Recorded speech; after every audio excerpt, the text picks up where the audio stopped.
All right, folks, how you doing? Welcome back. So this is part 7 of William Wallace, Robin Hood Revealed, the second last part. There's only one more to go after this, which is a shame because I've really enjoyed recording these. And this one's being recorded on November the 30th, St. Andrew's Day.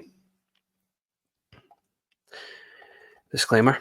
Under Section 107 of the Copyright Act 1976, allowances made for fair use, etc., etc., etc. The Kirk of Dunipace, so Wallace and the Bruce agreed to a meeting, but only after Sir John de Graham had received a proper burial. And by the way, it was the Bruce who approached Wallace about this, found him in the woods, and they agreed to a meeting. And it was conducted covertly as well.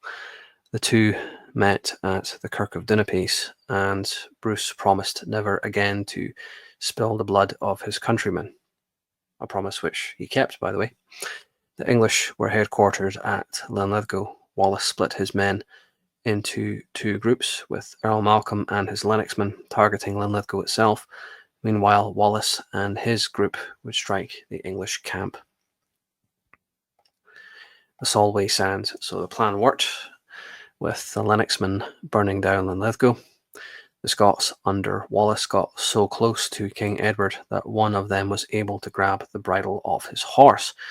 The English were thoroughly routed and chased all the way back across the Solway Sands, with the Scots in hot pursuit for over 80 miles. King Edward changed steeds multiple times, making good his escape on a Spanish stallion. When I read that, I'm scratching my head thinking, how come we never hear about this? You hear about the defeat at Falkirk. What you don't hear about is, like, a day later, the Scots win at Linlithgow.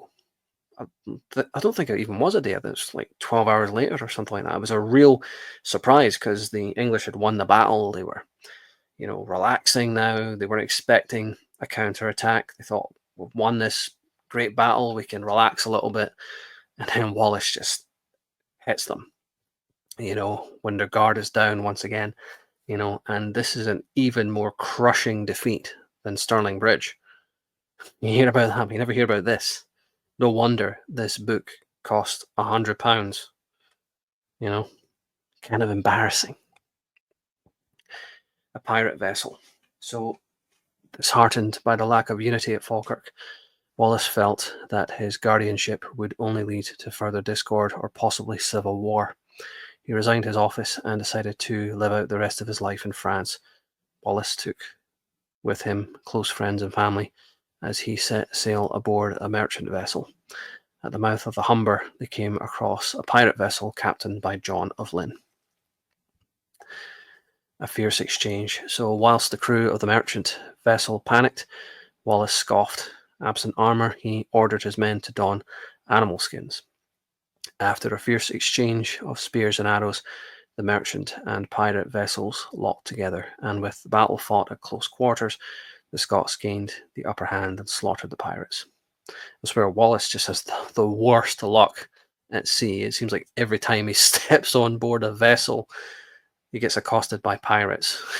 Every time he goes to France, it's like, what, again? A knight of France. So when he arrived in Paris, King Philip made Wallace a knight of France, gave him an army, and appointed him Duke of Guyenne. He soon recaptured Chinon. Several years later, King Edward once again invaded Scotland under the pretense of wishing to crown Robert the Bruce the new King of Scots. Many of Wallace's followers were suspicious and went into hiding. Common's victories. So Sir William Douglas and a number of other Scottish nobles loyal to Wallace were either imprisoned or executed, and Wallace himself soon got word in France. Most of them were imprisoned. William Douglas was executed. John Comyn and his rival Robert the Bruce made a secret pledge to support one another. Comyn, brother-in-law to Earl Corpspatrick, fought against the English at the battles of Dunbar, Falkirk, and later at Roslin in 1303. Might cover that in the future, actually.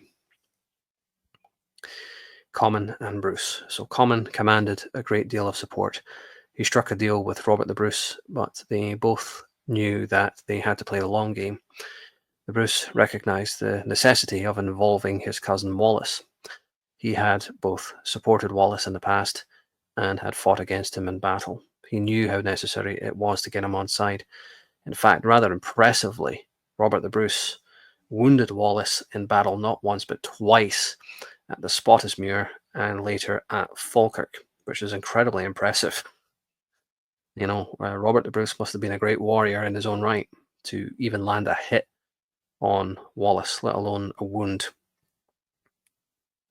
And it was also Robert the Bruce, either him or his father, who knighted William Wallace.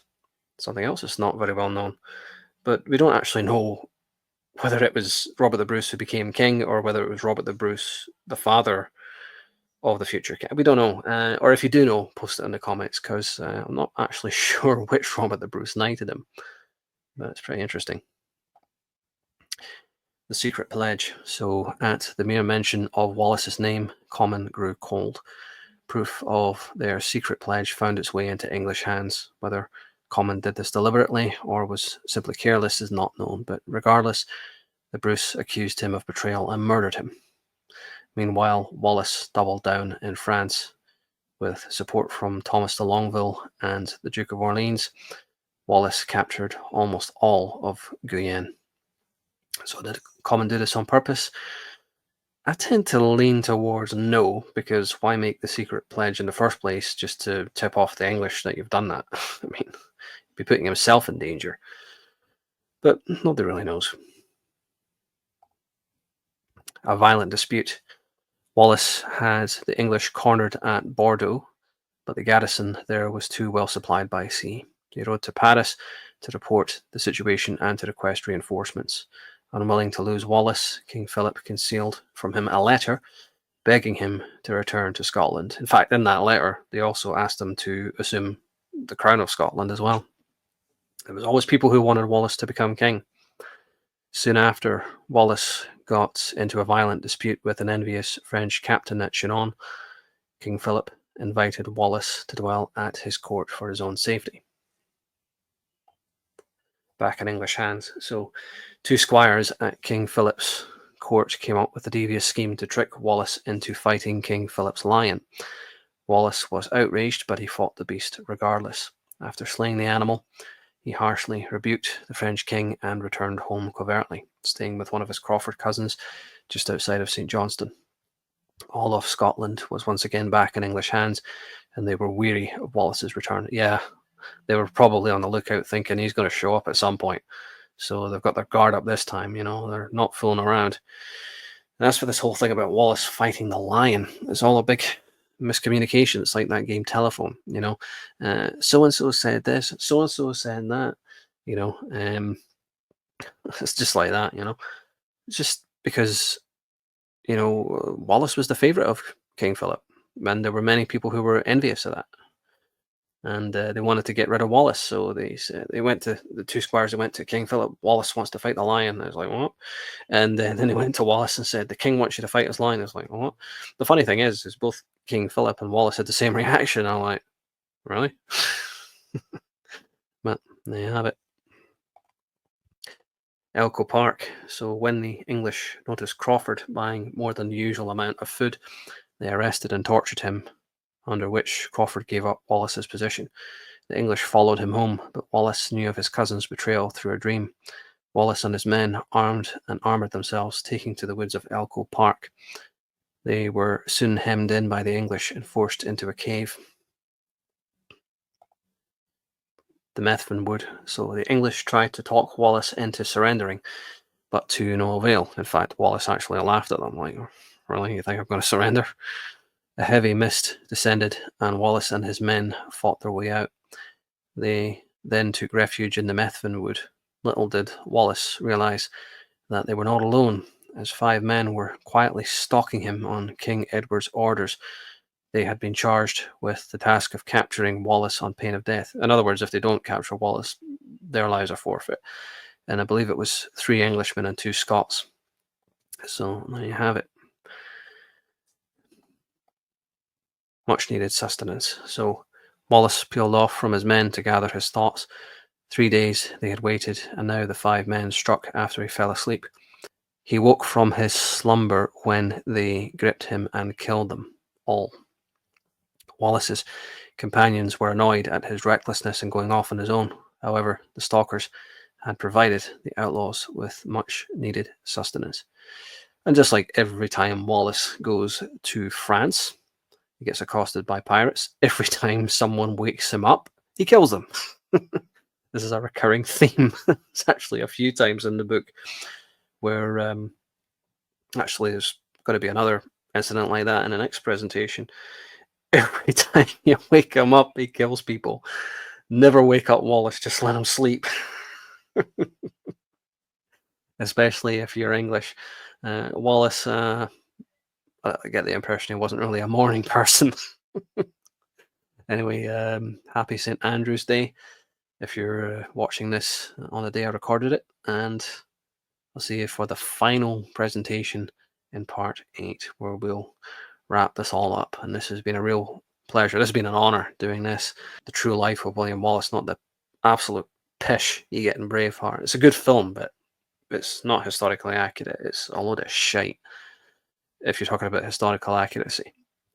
In fact, the real story is 10 times better. They should have stuck with the real story. They didn't need to embellish or add anything, make anything up. They should have just stuck with the real story. Anyway, I'll see you the next time.